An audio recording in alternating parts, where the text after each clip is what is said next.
ladies, gentlemen, and anything in between, and welcome to the first walk down Retro Lane. To start off, I'd say the personal favourite of mine, Bugs Bunny Crazy Castle, which was developed and published by Kemco in 1990. Apart from Mario and Tetris, this is the game that I most remember from the days of the Game Boy, and this is my favourite one. The point of the game is pretty simple. It's basically a puzzle game spread out over 80 levels. You have to collect all the carrots without getting caught by Bugs' enemies. There is also different weapons and helpful items you can collect to help rid the bad guys, such as boxing gloves, safes, flower pots, and invisibility potions. Although it is a side-scroller, like many other titles of the time, it did have one difference. It lacked a jump function. Although some did not like this aspect, I personally loved it. No longer would I have to face those impossible jumps using those tiny little arrow keys. Block jumping on Mario gave me long-lasting nightmares as a child, and I've only just got over them.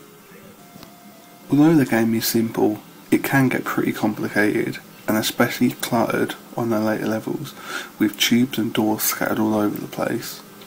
Like a lot of early games, some of the levels are so hard, that I might have thrown my Game Boy across the room a few times.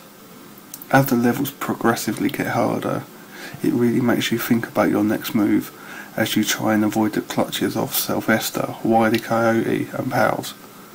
But for me, that was the true meaning of gaming. Remember the feeling you got when you finally completed that level you were stuck on for days? You really get that in gaming anymore. Most games can be completed in a few hours. For its time, the graphics and sounds were really good. Because of its simple design, it does look fresh and well presented, unlike some other Game Boy games of the time. I remember the fact that you could walk up and down the stairs was a huge deal back then. This game doesn't try and overcomplicate things, and for that, it runs very smoothly. Another positive is that it gives you a code for every level you complete. Basically, it's an early form of saving your game. This was a great aspect because as a kid I used to get so frustrated when you couldn't save a game. Boy, do these kids have it easy these days, huh? Playing it again recently, some of the wonder I felt as a child has obviously worn off.